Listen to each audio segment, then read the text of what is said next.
He's the newest member of the Denver Broncos. 2 first-rounders, 2 second-rounders, a 5th, and 3 players. And people are saying that Seattle won that draft, or won that trade. Russell Wilson, if you can get him on your team, you get him on your team. What was he like as a teammate? What was he like as a human? How would you describe Russell Wilson? Because from the outside looking in, it's like, oh, this guy seems to portray the perfect person all the time. Hey, clear eyes, full hearts, here we go. His mic'd ups are like out of a movie. Greg, they're out of a movie almost. I'm like, I've never met somebody like this. You got to be teammates with him. You know him very well. When I saw you outside of Radio Row, I met Russell Wilson for the first time. He gave you a big hug, a lot of love there. What do you think Denver's getting, and how do you feel about the trade as a whole?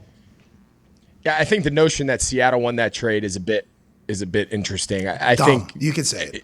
Yeah, I don't necessarily agree with that. I think they got a couple players in the trade. Really, the 2 first rounders are what moves the needle. But to give away 2 first rounders, that you hope that those first rounders aren't that high, right? Into the future, trading picks is all based on how good do you think you're going to be, right? So to trade a first round pick this year, you can't obviously control. But for the following years, if you have Russell Wilson on your team, you're hoping you're not picking until the later third at the minimum, but you're hoping you're a playoff team and you're picking in the late 20s, early 30, 31, whatever. And you're not worried about it. To give up that future pick in the first round and then the subsequent, the way it falls in the following rounds to get Russell, right? And that when we called their game when they beat the Cowboys this year, and no one expected them to go in there, and they beat the brakes off the Cowboys. And we thought going in that the quarterbacks, they were an elite quarterback away from having the pieces offensively, defensively. They got weapons. The defense played really well. So to add Russell to that mix and give up 2 guys, the defensive lineman Harris, I think, is a good player. But the 2 offensive guys, Noah Fant was not really doing a ton in the offense. Obviously, the quarterback. He's bummed. Noah's bummed. Yeah. So, I don't know if they gave up a ton of people. Yeah, they gave up draft capital, but who knows? Those picks could have been busts anyway. Yeah, and but you get a foregone. I mean, look what LA did.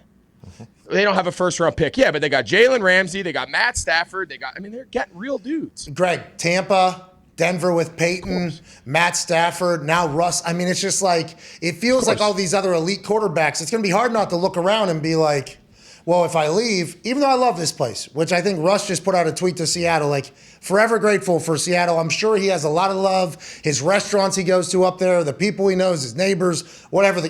Actually, that compound, he probably got no neighbors. But whatever the case, he's got a lot of love for Seattle. Yeah. But he knows that the blueprint has been laid. If you go to a new place and they kind of just give you the keys, which I think they're going to do in Denver, hey, Russ, him and Nathaniel Hackett are probably going to have a great relationship, is how Aaron described it. He's going to have massive success. Now, that's a tough division. Is that something that any quarterback would ever think about?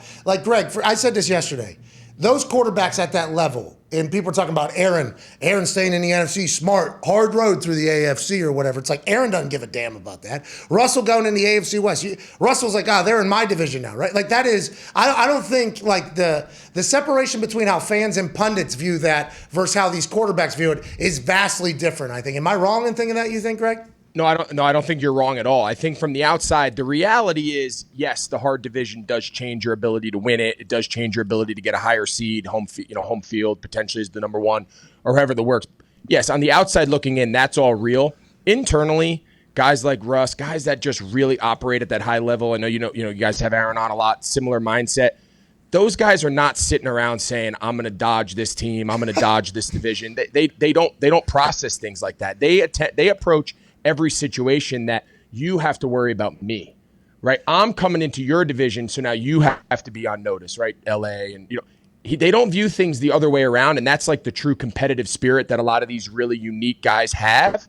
And you asked about what Russ was like, and I know the mic'd up stuff sometimes almost sounds scripted, but I can tell you from firsthand experience, whether it was a Zoom call during the pandemic in March when I first signed there, and he's texting me, I'm on spring break at the pool in Orlando, and I'm like, hey, dude, I'm on spring break. He's like, in an hour, I'm going to have a Zoom link sent to you. My assistant, and I'm like, all right, we're going over the playbook. Whether it was March or whether it was the day before the wild card round of the playoffs before we lost to the Rams, he's the same guy every single day. And it's almost hard to believe that someone could be that routine and be that consistent, but he really is. And it's probably the best compliment that I could pay him. Yeah. Is there's no such thing as this is less important than this. He doesn't operate like that. His brain just doesn't function at that level. And he's just a really, really fascinating and a really driven and motivated and consistent personality. And then, of course, the physical tools on the field. Everyone can see that clearly. So good at the football. I mean, he should have been starting for the Yankees. Yep. Yankees stink. Yeah, They probably should have signed him actually Baseball. last year. But whenever that was my first time meeting him in person outside Radio Row when you were out there.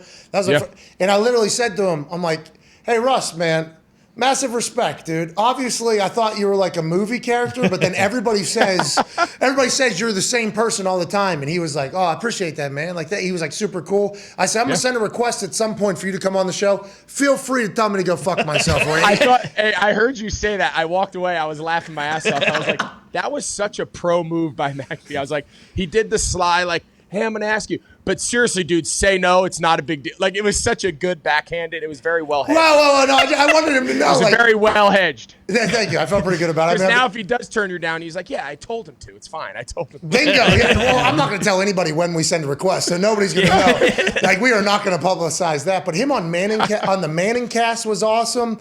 I mean, I feel like I have really developed.